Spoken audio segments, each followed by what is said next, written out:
Thank you so much, Manu, for the introduction. For those of you who were at the last Hacking HR event, you probably know that I'm not from Argentina, evidenced by me speaking English. My Spanish, I've been here for about 4 years, and my Spanish has gotten a lot better. However, I think that you'll probably enjoy the presentation a lot more if I continue in English. So why am I here? Why am I so excited to share with you a little bit around what we're doing with employee experience? So I'm originally from Serbia. I lived there for many years. Then I moved to the US. I lived in London and now I'm here. My family and my friends are all over the world. And I have many people who are really important to me in my life. And I think if I was living maybe 20, 30 years ago, to be able to maintain relationships with all those individuals would be incredibly difficult. And today, thanks to technology, I'm able to stay really close with my parents who are currently in Serbia. And I have a 10-month-old baby who they absolutely adore, and we share photos all the time and videos, and my friends are all over. And so one of the things that was really important to me as I had my journey around the world is I thought about how huge of an impact technology had in my personal life. And I kept thinking about how can we do this better in the workplace? So my PhD is in organizational psychology. So my entire career, I have worked with HR technologies and different systems. And it was interesting because I was at a conference recently and somebody said, we made a lot of investments in HR technology so we can check the box.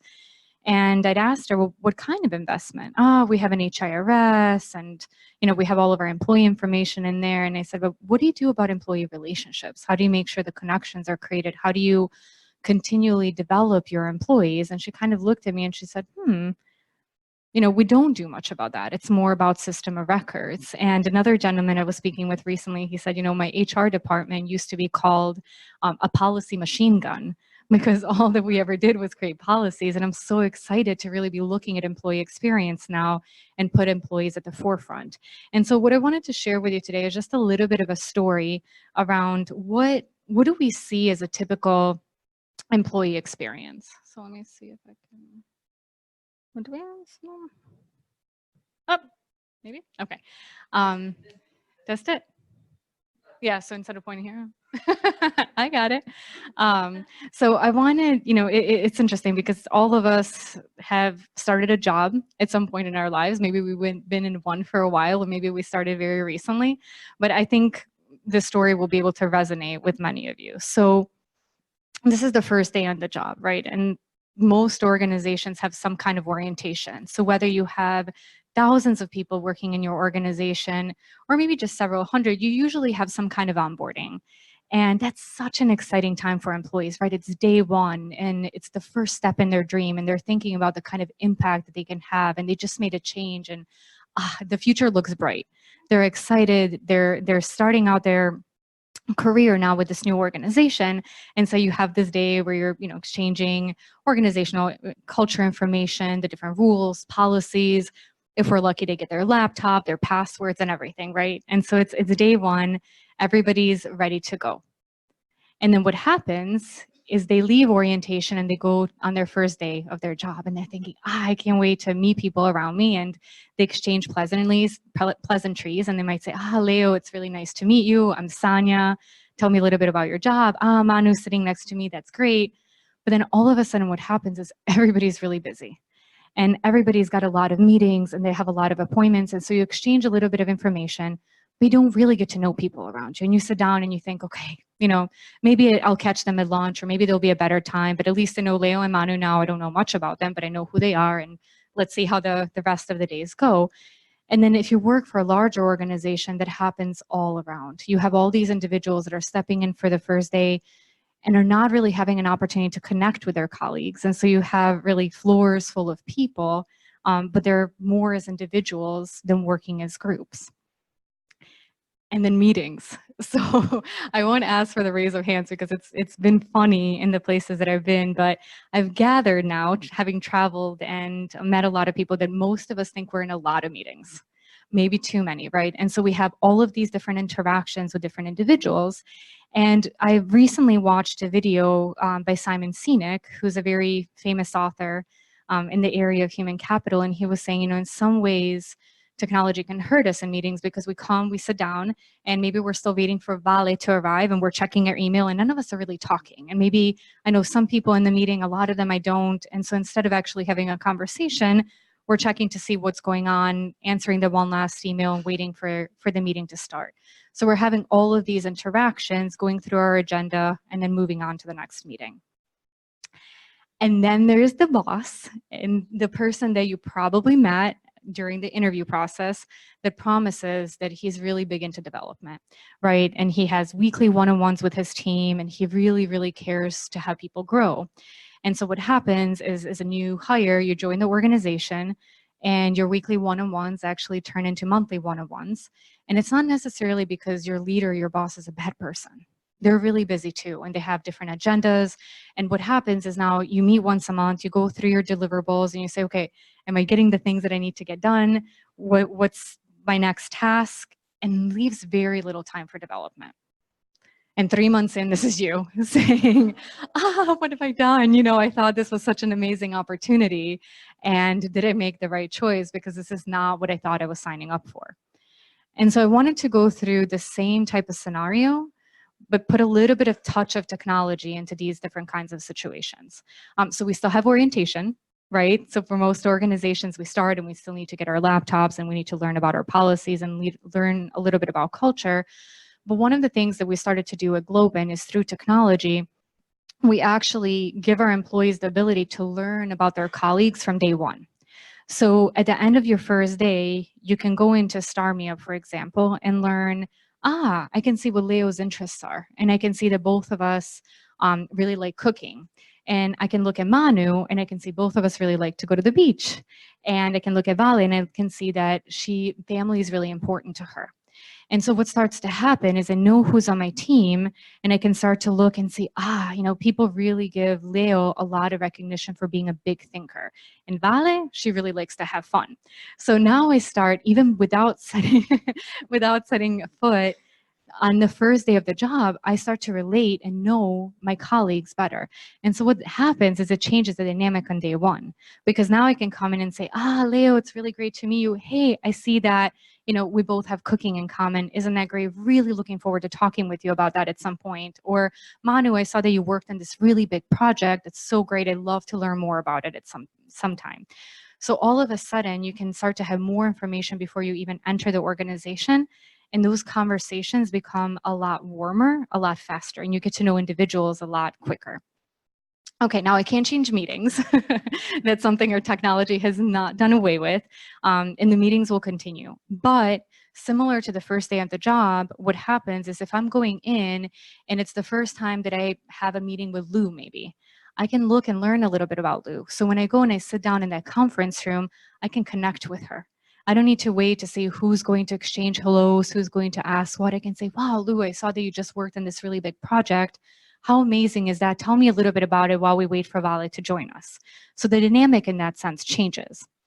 But something else that's probably even more impactful is, so I really love analytics. I'll talk about that in a little bit, but you'll see with the numbers here. So let's quantify the meetings, right? A lot of us try to think, how can we spend less time in meetings? How can we spend more time actually getting things done? But there's some really, really positive things we can get out of meetings as well that we might not be maximizing today. So for example, if on average we have 3 meetings a day and you have 2 colleagues per meeting, it doesn't have to be a different colleague in every one, but let's say on average it's 2. There are 5 work days in a week, 4 weeks in a month, 3 months in a year. So you have 360 interactions in the first 3 months of the job with different people. And let's say that maybe you still have 3 meetings with your leader, not much more. So what does that mean? What can you do with that? Well, what that means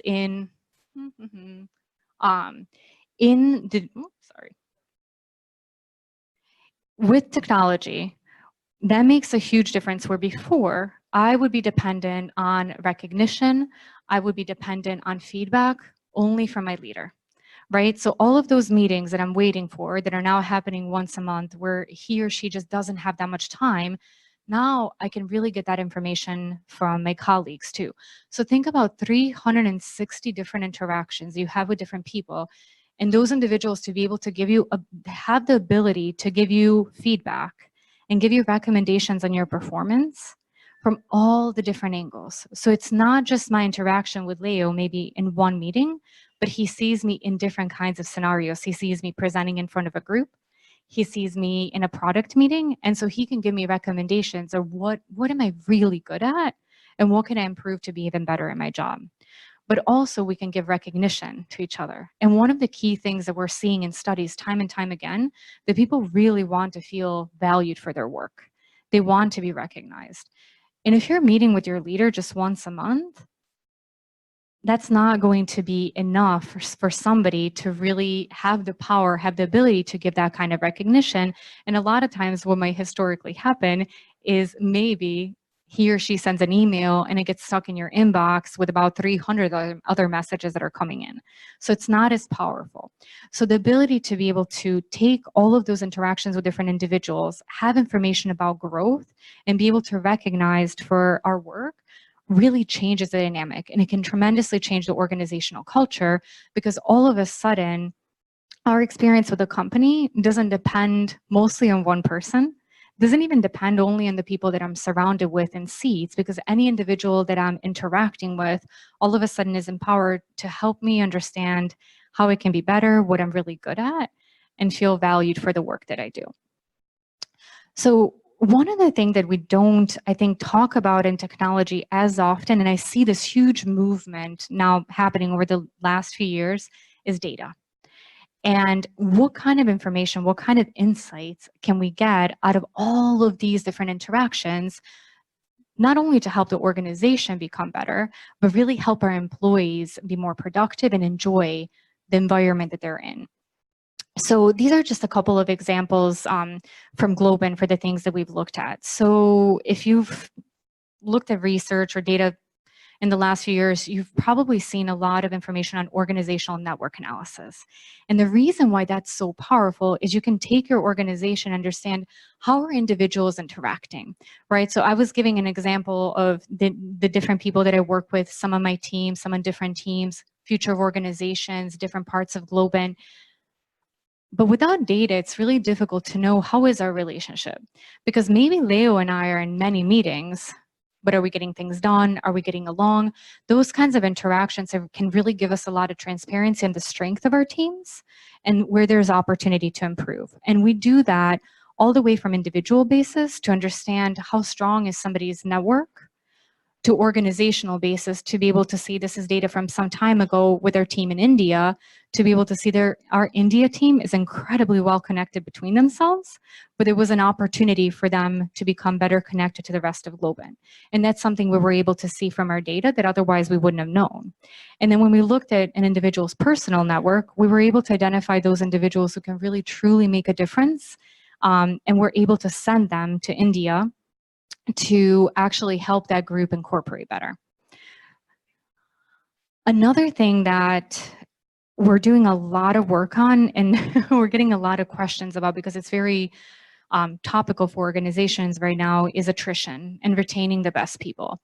And one of the things, so I was recently in Chicago at a conference, and I lived in Chicago for 11 years. So it's a city that's very near and dear to my heart. And I lived in the US in 2008 when the recession got really bad. And one of the things, I was talking with a CHRO of a manufacturing company, and he said he's pretty new to the organization, and he came in and they told him, you have to fix our attrition problem. And he said when he started to look back, what had happened, which happened with many organizations in 2008, is that when the economy took a downturn, organizations started cutting training, development, bonuses, anything they could cut from employees, they did. And so what happened with employees is when the economy turned around, a lot of people left because they thought, this is, in a way I get it, but in another way, maybe there were just some things you really needed to let me still have, like development, because it's so incredibly important to my career. And so the reason why I talk about that is when we look at attrition, it's important to think about the kind of impact that social interactions and our peers can have.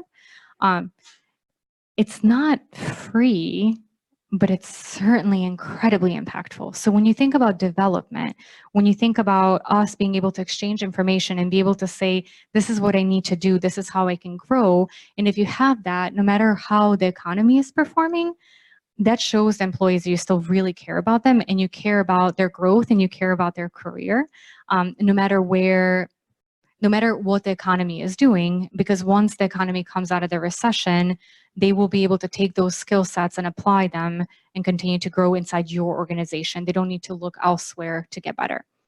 One of the other things that we're doing is doing predictive modeling and employee engagement. So one of the things that we found is that how the relationships that people have with different individuals are very strongly indicative of how likely they're to stay with the organization.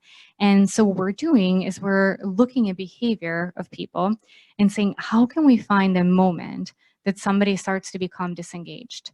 So it's not to have the conversation with somebody when they're already putting in their notice or looking information historically, but if I know that Manu all of a sudden is not really feeling excited about being at Globant anymore, I'm able to have that conversation and anticipate when that happens. So we're currently doing some experiments with Globant around that, around how, what are the different individuals where we can predict engagement and disengagement, and what are the types of actions that we can take to actually impact and get them to stay. Something else with feedback and having that on a continuous basis is that, again, I was mentioning it's incredibly powerful tool, incredibly powerful strategy to have people stay. So if you have that information in real time, visible to individuals, very clearly constructive from all different parts of the organization, it really truly changes the way that people interact with the company, their productivity and their satisfaction. So one of the last things that I wanted to show, and this is something that one of my colleagues, Gaston, is working on, is also visualization around data. And how can we use all of this information to really clearly be able to see what's going on and be able to use technology and data to create that culture and create that atmosphere that's very powerful and impactful. So here we see all different kinds of interactions. This is just one, this is real data, one group at Globant. And so we're able to see recognition being exchanged. We're able to see feedback being exchanged, different photos, to be able to understand what are the different social connections between these different kinds of individuals. What kind of culture are we creating at Globant? And then what are the different activities that we can actually increase? So our recognition platform, StarMeUp, we've had around for a long time. Feedback we more recently introduced. So we can see when you look at all the different kinds of interactions together, there are many of them. When you look at feedback, because it's something that we've started relatively recently, it's an area that we're continuing to say, okay, who exchanging feedback with who, and how can we continue to make that even better? And then taking a step back, looking at all of the different interactions together, one of the things that's really important to us is we wanted to be able to see the impact of leaders on their teams. And how does that differentiate between groups? So if I look at tech directors in a specific office, I wanted to be able to see what kind of impact and what kind of different connections do they have with their teams. And so you'll be able to see here, there are 4 different leaders, and their connection with the different teams have very different strengths. But then you can also see the individuals that are really tying all 4 groups together. And they're incredibly valuable to Globant because they're the ones that are really helping the flow of an exchange of information. They're the ones that are actually building our culture, any kind of change management. They can then get information between these different individuals much faster. And so it's really important for us to identify those individuals. And again, in our retention strategies, when we're thinking about different opportunities, when we're thinking about development and career and succession planning, those are the individuals that we look at. And then finally, if we look at attrition risk, we can see different individuals for each different manager and be able to start to estimate where are going to be our larger pain points, where do we make a greater investment. We need to provide more coaching to certain leaders than others. But I just wanted to share, this is just a touch of the different things that we're doing, but just the power of the visualization to be able to start to identify what are some of our organizational strengths, what are some of our organizational challenges. And then it's also been really helpful to share this with leadership, because when you're trying to communicate a strategy, when you're trying to communicate a people plan, these kinds of analysis really resonate with them. Because I told you many, many different things in a video that was probably less than 2 minutes. So with that, I wanted to, in my talk, make a case that technology really does make world a new place. I didn't, when I gave you the before and after, I didn't change the scenario. I didn't say we should stop doing onboarding. I didn't say we should go do away with meetings. But what I tried to illustrate is that just with a touch of technology in all of these different areas, the reality of our employee life and our organizational culture can be very different. So I will leave you with that. I'll turn it over to Oscar. Next, I put the URL for our blog. So about twice a month, we publish different thought leadership pieces. We've been really focusing on what's going on with onboarding, what's going on with employee engagement, the different change management strategies in different industries, digital transformation. So if you have a moment to check out some of our writing, that would be great. So I'll turn it over to Oscar, and then do you want, okay. And then we can do questions after. Thank you.